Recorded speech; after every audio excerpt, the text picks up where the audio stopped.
Today we have the Precision Chassis K8607 lower and K8607 upper ball joints that fit the Ford F250 and F350. Precision Chassis ball joints are engineered to excel under all working conditions, with greasable sintered bearings for extra durability and included hardware and installation aids. In preparation, be sure you have all the proper tools, most importantly, a ball joint press with the correct adapters and cups for the job, as well as a calibrated torque wrench, a ball joint and tie rod separator, and all the proper PPE to keep you safe. Important: have a new wheel end seal kit available, as all seals within the wheel end will need to be replaced. The axle seal will also need replaced. The OEM recommends using a special axle installer tool to ensure ease of installation. To begin, properly lift and support the vehicle.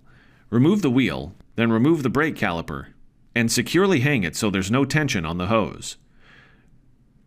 Now, disconnect the pulse vacuum hub hose. Remove the caliper bracket, and remove the brake rotor. Remove the 3 screws on the hub lock. If necessary, rotate the hub lock to the auto or free position to ensure the wheel hub can be removed. Remove the brake dust shield. Then, remove the ABS sensor lead screw and remove it from the wheel hub. Remove the retaining clip on the axle shaft. Remove 4 nuts for the wheel bearing, and then remove the wheel bearing. Suspend the tie rod end so it doesn't fall, then disconnect the tie rod end. Note, when working on the passenger side, you may also have to detach the drag link from the steering knuckle.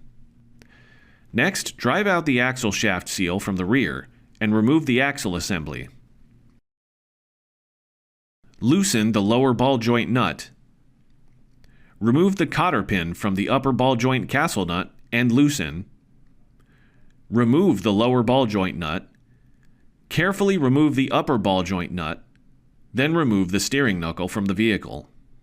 Remove and inspect the camber sleeve for damage, and replace if signs of damage or out of roundness are found. Use emery cloth to clean the upper and lower axle housing bores on the vehicle. Note: the contact areas around the camber adjustment sleeve must be cleaned to ensure proper install. Failure to do so can result in a hard-to-steer condition. With the steering knuckle in a vise, remove the retaining clip from the lower ball joint.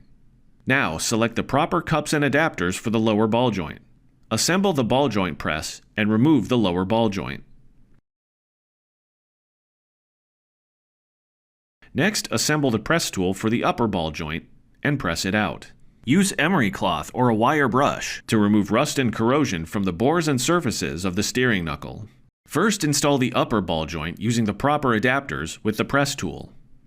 Place the adapter on the ball joint, install the ball joint press, and rotate the pressing screw to install the joint in the housing. Work slowly at first to make sure the ball joint is not crooked or misaligned as it is pressed into the housing. Continue to press it in until it is fully seated. This ball joint comes with a bootstaller tool to allow easy installation of the boot without damage. Use one stroke of a mallet to secure the boot onto the ball joint. Repeat the procedure to install the lower ball joint. When pressing in the ball joint, ensure pressure is applied to the mounting flange and not to the back plate or lamination. Install a new retaining clip on the lower ball joint. Now, install the steering knuckle onto the axle housing. Install the upper ball joint castle nut to hold the knuckle in place. Tighten the lower ball stud nut to 37 foot-pounds. Tighten the upper ball stud nut to 69 foot-pounds. Tighten the lower ball stud nut to the final torque of 140 to 160 foot-pounds. If necessary, tighten the nut further to the next slot, and install the cotter pin. Install the grease fittings on each ball joint.